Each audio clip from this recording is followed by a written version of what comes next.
Ready start. महोदय, मैं आपका बहुत आभारी हूं कि आपने मुझे इस अवसर पर सदन में बोलने का अवसर दिया है। यह जो प्रस्ताव सदस्य महोदय ने यहाँ सदन में प्रस्तुत किया है, उस पर दोनों पक्ष के लोगों ने अपने अपने विचार प्रकट किए हैं। मुझे बहुत खुशी है कि आज दोनों तरफ से लोगों ने अपने अपने विचार प्रकट किए हैं। मेरे विचार से शायद यह पहला अवसर है जब इस महत्वपूर्ण प्रस्ताव पर सभी सदस्यों ने अपनी सहमति प्रकट की है। मुझे इस बात का डर भी है कि यह जो प्रस्ताव है उसे तुरंत मंत्री महोदय द्वारा स्वीकार कर लिया जाएगा और उसके बाद देश के किसानों को उनके अनाज का उचित मूल्य भी उनको दे दिया जाएगा। कुछ दिनों के बाद हम में से कई सदस्य आपत्ति करेंगे कि अनाज के भाव बढ़ गए हैं और देश की आम जनता परेशान है, इसलिए कीमतों को कम किया जाना चाहिए। ऐसी अवस्था में मेरी समझ में यह नहीं आता कि यह सदन किसानों को उनके अनाज का उचित मूल्य दिलाने में मदद करेगा या देश की आम जनता को सस्ता अनाज उपलब्ध कराएगा। मैं समझता हूं कि दोनों बातों को एक साथ करना बड़ा मुश्किल हो जाएगा। यह हमारे देश का परम सौभाग्य है कि यहाँ कृषि का काम करने वालों की संख्या बहुत अधिक है। अभी कुछ समय पहले हमारे मंत्री जी ने यह बताया है कि देश में बेरोजगारों की संख्या बहुत बढ़ रही है, जिनको हम खेती के काम में लगा सकते हैं। हमें ऐसा कोई काम नहीं करना चाहिए जिससे बेरोजगार लोग खेती का काम छोड़कर शहरों की तरफ आना शुरू कर दें।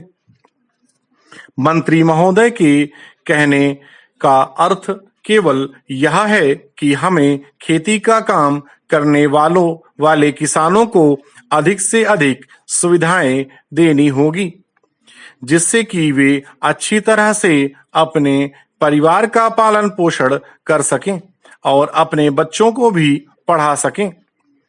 एक समय था जब इस देश का किसान ऋण में पैदा होता था, ऋण में बड़ा होता था और ऋण में ही मर जाता था। आज वह स्थिति नहीं रही। इसी तरह से यदि हमारी सरकार किसानों की भलाई के लिए कार्य करती रहे तो किसानों को भी पूरा विश्वास हो जाएगा कि सरकार उनका हित चाहती है और उन्हें पूरा सहयोग देकर खेती की पैदावार की उन्नति चाहती है। अभी कुछ दिन पहले ही सदन में माननीय सदस्यों ने इस बात के लिए सरकार को दोषी ठहराया था कि वह हरिजनों की रक्षा के काम में सफल रही है। हो सकता है कि इस आरोप के पीछे कुछ सदस्यों का राजनीतिक उद्देश्य हो, किंतु इससे आरोप को बिल्कुल बेबुनियाद नहीं कहा जा सकता और उसकी उपेक्षा नहीं की जा सकती। राज्य मंत्री ने भी इस आरोप के बचाव में यह कहा है कि हरिजनों को अत्याचारों से बचाने के लिए सरकार कदम उठा रही है। उन्होंने यह भी कहा है कि जहां कहीं से अत्याचार की शिकायतें आ रही हैं, जांच पड़ताल की जाती है और अपराधियों को दंडित भी किया जाता है। सरकार इस संबंध में कितनी जागरूक है, उसके लिए उन्होंने गुजरात सरकार का यह ताजा उदाहरण पेश किया है कि उसने अपने यहाँ यह आदेश जारी कर दिया है कि हरिजनों की सुरक्षा के लिए जिलाधिकारी जिम्मेदार ठहराए जाएं। यह सब सही है कि केंद्र सरकार ने इस सिलसिले में आवश्यक संपर्क रखा है, किंतु यह आरोप भी तर्कसंगत है कि हरिजनों के संरक्षण का काम पूरी सावधानी और जागरूकता से नहीं हो रहा है।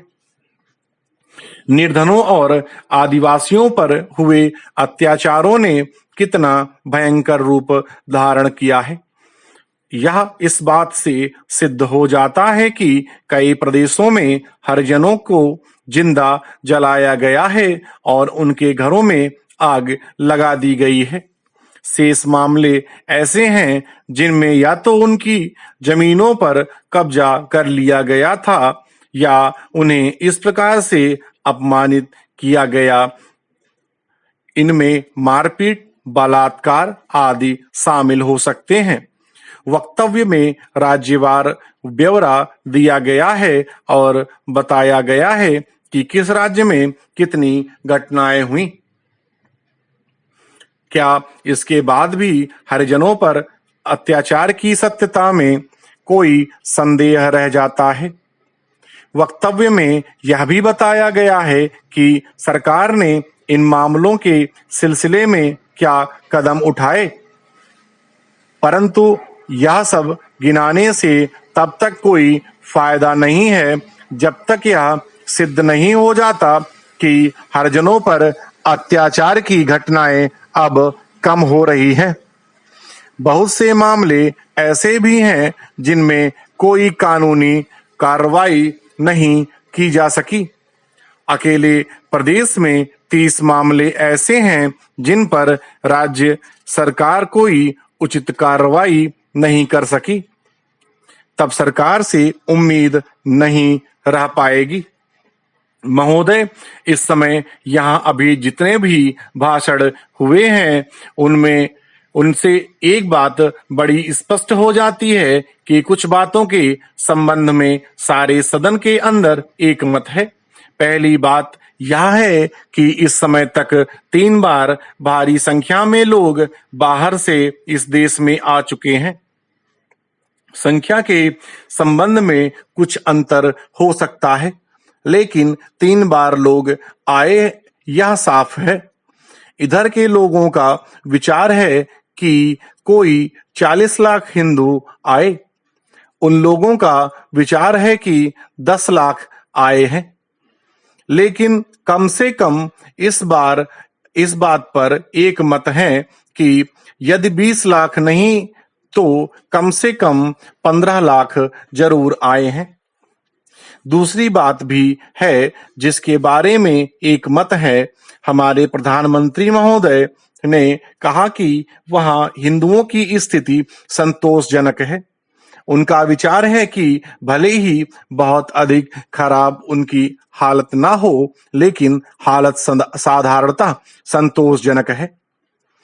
यह बात भी साफ है। अब प्रश्न यह है कि क्या कारण है, क्या वजह है कि उनकी हालत ऐसी है। इसके लिए कई बातें कही गई हैं। पहली बात तो यह है कि भारत और पाकिस्तान के संबंध अच्छे नहीं हैं, इसलिए ऐसा हुआ है। वहां से बाहर चले जाने वाले लोगों की जायदाद का मामला है, कश्मीर का मसला है।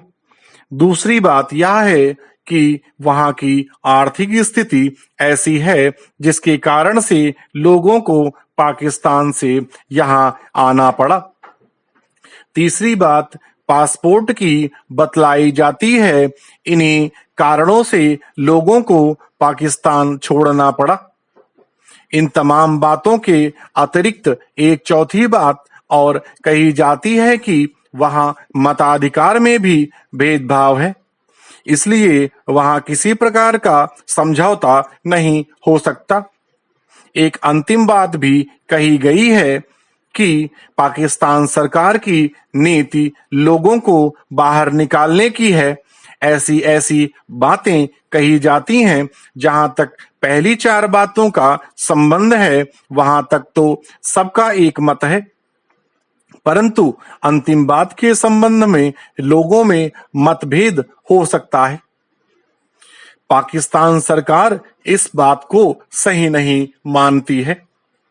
दूसरी बात और कही जाती है वह हमारी जिम्मेदारी की बात है। यह बात सभी कहते हैं कि यह भारत सरकार की जिम्मेदारी है। कहा जाता है कि महात्मा गांधी की भी यह राय थी। स्टॉप।